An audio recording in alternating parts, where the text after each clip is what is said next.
So, welcome back to Amro DP podcast. Today, our guest is TJ Hammerstrom. Thank you, TJ, for joining us on the podcast. You bet. Appreciate it. Happy to be here, Mohammed. Awesome, TJ. Awesome. So, could you start by giving us a bit about your background and how you ended up doing what you do now? Yeah, no, I most certainly can. I'm a chronic entrepreneur, first off, guys, just in full disclosure. I am I am in the land assembly and the entitlement business. That's primarily what I do. I've been doing that for about 23 years.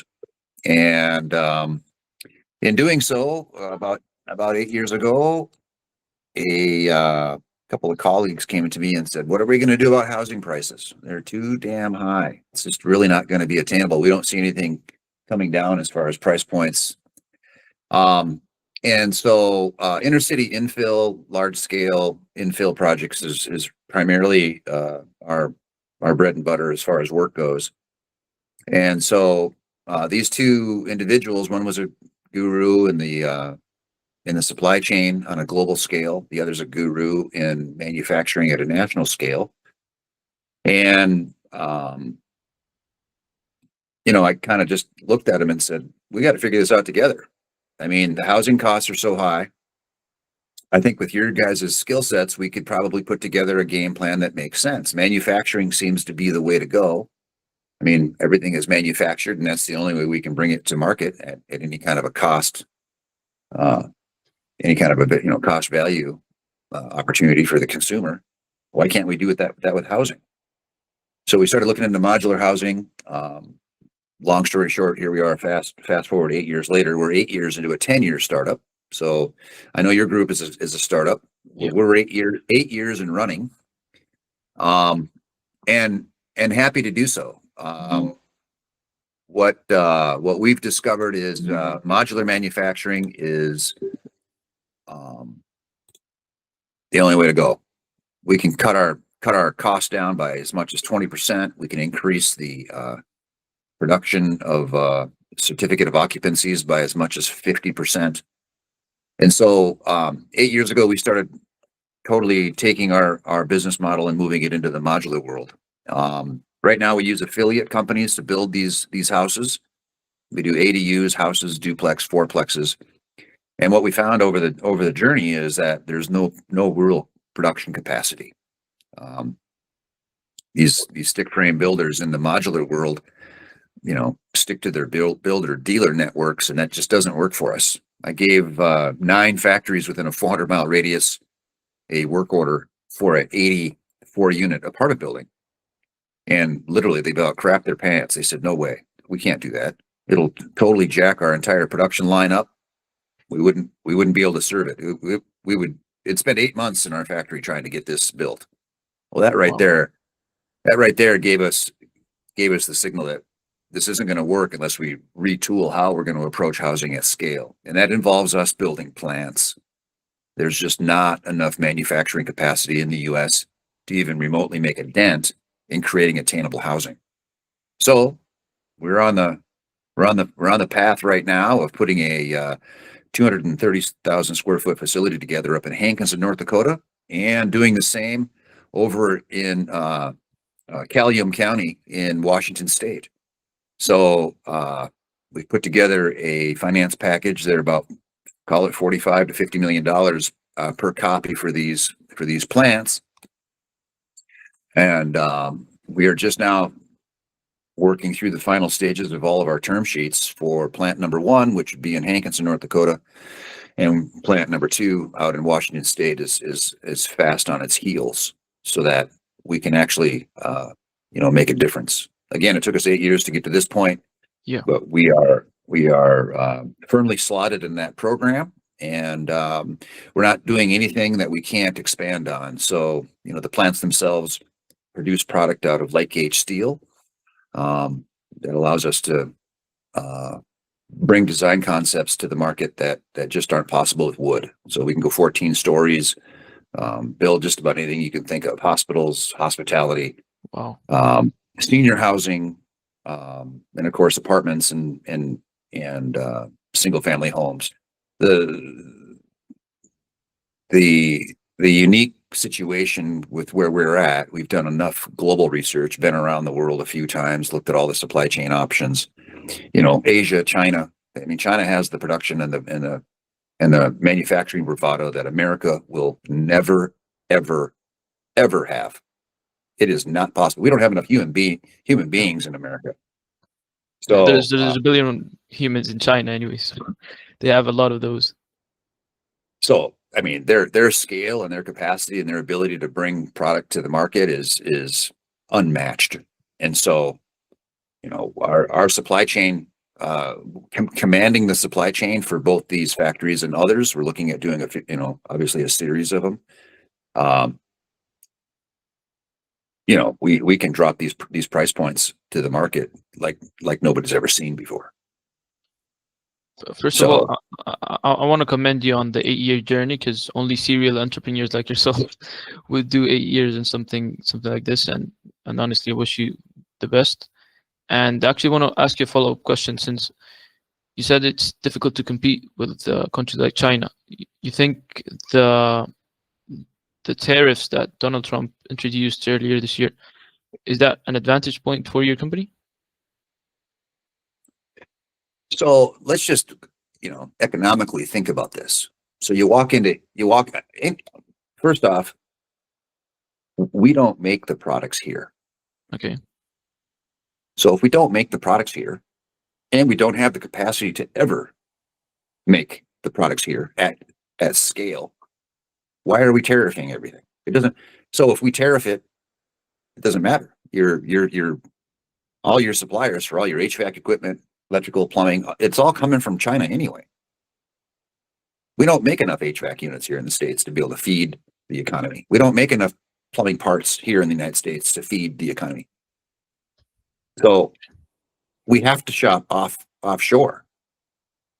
So if they raise the tariffs, Americans just pay it. Yeah. It's the consumer pays it. I mean, I don't understand how that gets us to any how that benefits us in bringing housing, options to the marketplace that are attainable. Yeah. And so we're not experiencing, sure our prices go up, but it just transfers over to the project. Even at that even at the tariffs where they're at or where they're headed, or who cares? It's still cheaper than what we could ever buy it here. It doesn't matter. Period. Yeah. Like either way, like trade is just, it's the basis for all economic growth, and to put tariffs on everything going in or out of the US, I think it's going to backfire, honestly, in my opinion. I mean, you're in the solar business. I mean, you know damn well what containers of solar panels cost. I mean, come on. shop those same and you're still going to buy from China because it's still cheaper than here, even with the tariffs. And it's good. And here's the difference, guys. The quality is, I mean, it's surpasses us. It's not even remotely. We're not even on the same program when it comes to the quality of the products. It used to be different 30, 40 years ago. Okay, dad, grandpa, union guy, I understand where you're coming from. All right, but unless you can compete with the high quality that's coming out of China today, and the labor rates, by the way, I mean, it's a non-starter. So, I mean, our programming is such where we're gonna get these 2 plants up and running. We'll bake in the efficiencies over the next 36 months, and then we're going offshore. We're going to Belize to build plants. We're going to go to where the labor markets are real. And we're only 4.5% of the world's population as a country. Yeah. So, I mean, you think the housing shortages aren't it's an epidemic across the planet. I mean, who's going to rebuild Ukraine? And I mean, what's going on here? So, yeah, we're going to quickly skip through the semantics of politics of America because there's other options out there. I'll personally tell you, I'm from Sudan originally, and I live here in Spain. And when you compare the labor costs in the US versus the labor costs in Spain, or even in places such as Egypt, I've been in Egypt this year as well. I'm from Sudan. Mm-hmm. Like the labor costs are so much lower, and at the same time, you see that people in these countries are more determined and more disciplined in their work. So at the end of the day, offshoring and that kind of stuff is going to just continue to grow.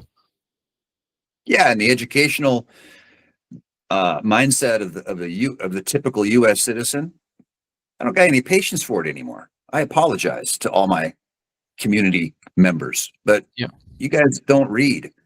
There's zero education. I mean, it just blows my mind. I mean, I have these conversations daily, and I just have to shake my head. And as you said earlier, like who's going to rebuild the Ukraine? Who's going to rebuild, I don't know, Gaza? Who's going to rebuild Sudan, where there's a war like we're from right now? There's going to be a lot of more opportunity outside the US than inside the US. Earthquakes. I mean, look at just Mother Nature wiping everything out. I mean, fires. Come on. I mean, forget the fact that humans want to destroy other communities and cultures. I mean, that's all bullshit anyway. Put that aside. Just with Mother Nature alone, these factories need to be built. Yep, 100%. So you told me that now you have one plant and you're looking for two more, right? We'll do 20 over the next 10 years. So Wow. that's just in the US. So in North America, we'll do 20. And then like I said, as soon as we get these first two up and running, the others will just take their normal paths, but we're going to do offshore stuff. That's going to be our main focus. Is that a trend that you're seeing in other companies as well, or only something that you're planning for? We're not. I wished we saw a trend. I mean, we're only just a small fraction of the equation here to help. We need dozens and dozens more groups like ours out there doing the same thing or similar. We need to form a coalition to be able to get this done. Housing it should be a commodity. It shouldn't be, so subject to the economic imbalance of different communities. Yep, 100%. And when you told me about the fact that factories, you guys are having trouble with factories, I wanted to ask you a follow-up question, but you're giving some amazing insights, and I'm gonna go back to that. How do you guys acquire your clients right now? They come to us. They want solutions for their housing challenges. They search. We have zero advertising out there, none. Okay. They find us, and you're getting a consistent lead flow through that. Yeah, well, that's not an issue. So the client base right now is not a problem for just the single family twin home, fourplex investor guys, because that's all we can build in our market because there's no capacity to build anything beyond that, right? On the plant side, we'll be targeting developers in much larger work orders because that's what needs to happen. But we also are 100% prepared and vertically integrating. So okay. I don't see, that's the challenge we have right now. We actually are the promoter. We're the instigation and we are the consulting team behind two factories that just got put online here in the Twin Cities, or in Minnesota, I should say. We went to these rich dad owners, if you will, and said, hey, here's our plan. How would you guys like to partner on this? And we can bring this to scale. Unfortunately, they just said, well, we'll take it and do it ourselves. And I said, well, that's fantastic. That's great. Make sure that let's make sure you succeed. So we supplied the actual consulting teams for them to do so as well. But they only, they didn't put the program totally in place like it needed to be in place. Right. So yeah. They went with wood frame construction, and, they're going to do just fine, but they have no capacity. They're totally booked out 18, 20 months, and yeah. They still aren't. They didn't build it to our vision of what we're doing is totally different. Yeah, you have, let's say, a different way of looking at things and the buildings and the real estate that you guys are making. I saw on your page that you guys have a net zero characteristic on your houses. Yeah, I mean, why wouldn't we, right? I mean, of course, we partner with solar groups, or we actually, I guess that'll be short lived because the plant will actually install everything, and send it and ship it out as we do the mods. So that whole campaign it's all part of our programming. We design everything for net zero ready product. Not every developer or every client's going to want to pay for the solar or the battery, the power management campaign that goes with it. We'll offer it, But yeah, anything we self-produce, it's all net zero. That's awesome. That's awesome. I hope that's the future, honestly, of I guess cost-effective living, because as we're seeing the economy right now, it's going down. It's not really Well, helping yeah. the homeowners. Power grid's not going to be able to keep up either. It's just the infrastructure is too old. It's not, there's just so many reasons why we need to go this route. I mean, I get tired really of talking about it, to be honest with you. It's kind of sad. I wish people would read more. That's all. Yeah, 100%. I'm an electrical engineer myself, and I've been working in the solar industry as well. And yeah, I just see more and more people either building utility scale PV plants, which is obviously, as you said, the grid is just not gonna be able to keep up with the demand of electricity, and obviously a lot of people are just switching to solar in terms like in the roof directly. Yeah, I mean, there's we can successfully take an apartment building. Let's call it a 85 unit, 84 unit apartment building. We can apply enough solar to that along with the power management campaign for battery backup and directly tie it to the grid and have off-peak generation take care of the batteries during off-peak scenarios, and have the solar take care of the batteries during their ability to be at capacity. I'd like to be able to see I'd like to be able to see wind become a little bit more efficient. I mean, we got to use every resource that we have. We got a lot of rivers in the United States that we're not using to any remote capacity. There's a lot of power generation that can happen off of the river systems that don't need to impede any of the environmental aspects as well. I mean, the exploratory just can't stop. We have to keep pressing the envelope to be able to come up with better power management options.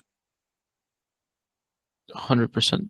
Could you expand a bit on the part where you said that you'd connect the houses to the grid and the different seasons of the year? Well, yeah, that's just a standard practice that's being used already. So, for the listeners, I mean. Oh, sure. My apologies. More education, right? Yeah. Oh my gosh. So you hook your building straight up into the power grid, so that when it's producing more energy than it can actually consume, it goes onto the grid so it can be consumed. Let the grid manage it. Yeah. And vice versa. That's what net zero is all about, right? The building produces as much energy as it uses on an annual basis. So at times it's not going to be able to do that, especially in the northern climate. But at other times it's going to be able to feed the grid. So it's just a balance of power. Yep. Everything's a balance at the end of the day. Well, I really hope that everything goes well for Hopewell 360, and I wish you guys the best. And thank you very much for being on the podcast.